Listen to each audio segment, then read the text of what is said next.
How's the lockdown news been received by your constituents? Look, Kieran, it's obviously early days yet, but my sense is people are taking it in their stride. There are a lot of people out exercising yesterday morning. I went out for a bike ride. There are a lot of people down at Bondi Beach, at Centennial Park in Bronte as well.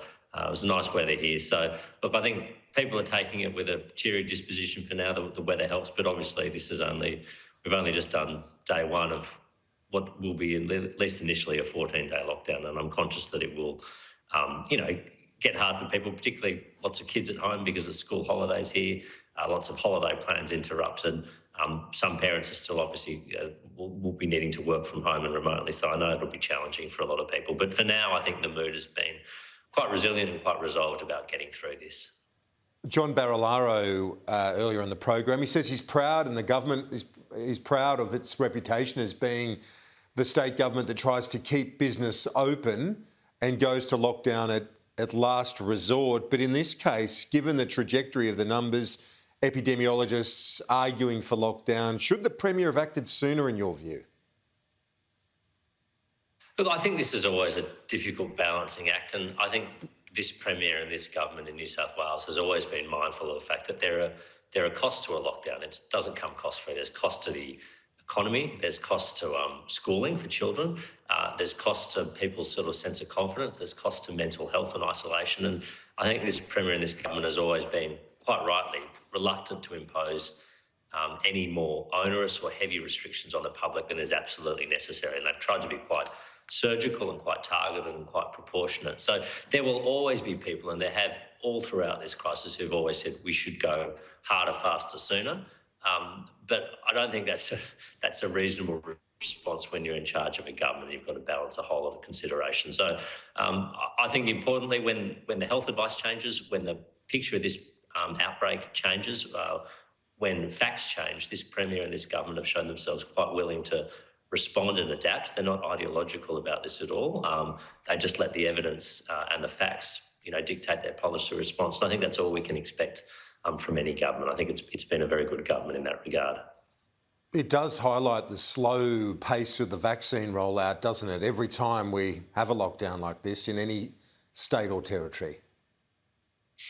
Well, look, I'd say a few things there. Firstly, there are countries with much higher vaccination rates overseas that are still in a more severe lockdown than Australia. Singapore has very high vaccination rate. They're in their fifth week of quite a severe lockdown. The United Kingdom, which many people hold out as an exemplar for the vaccine rollout, still has significant restrictions all across its population, and Boris Johnson has just put back the easing of those measures by a further month. So vaccination itself is not going to be a cure-all. There are going to need to be other measures that we keep in place as this disease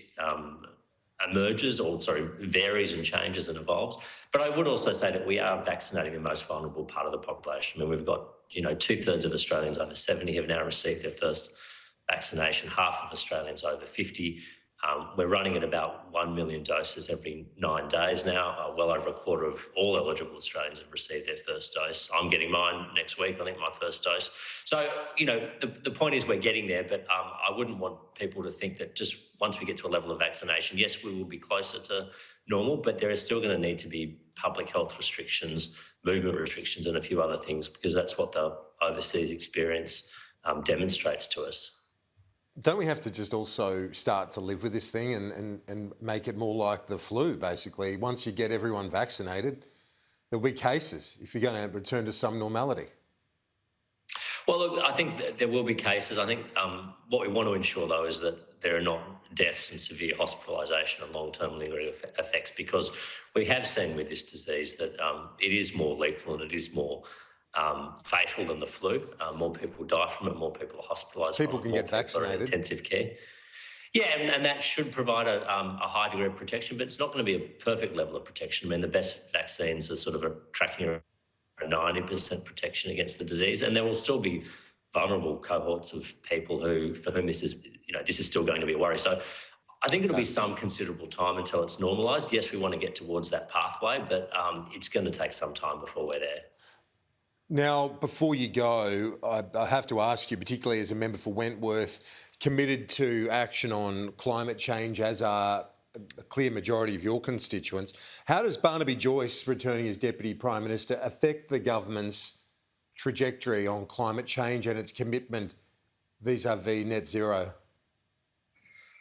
Well, look, I think our trajectory on climate change is driven by a whole lot of things, and politics is, to be honest, not necessarily a very large part of it. It's driven by widespread recognition amongst the public that we want to have a lower emissions future. It's driven by the lower cost and the better economics of renewable energy.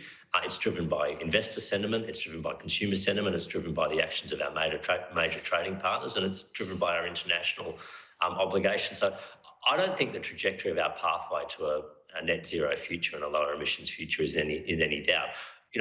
What the Nationals will try and do, and this is entirely right and proper, this is the party that represents regional Australia, is to make sure that certain sections of Australia, and particularly their communities, farmers in regional Australia and resource-exposed Australia, does not unduly bear the structural adjustment burden of that change that's underway. And that's a perfectly legitimate point for them to bring to So the PM will get to that commitment, in your view? He will firm up that net zero by 2050? Well, look, that's a matter for him. I'm not going to forecast what he does, but I think there is a high degree of inevitability about this. And what we really need to discuss and work out is not so much the end point, the destination, but the how do we get there? What's the most efficient, most effective, least disruptive path to do this? And the Nationals are an important part of that conversation. Member for Wentworth, Dave Sharma, as always, appreciate your time. Thanks. Thanks, Kieran. Look after yourself.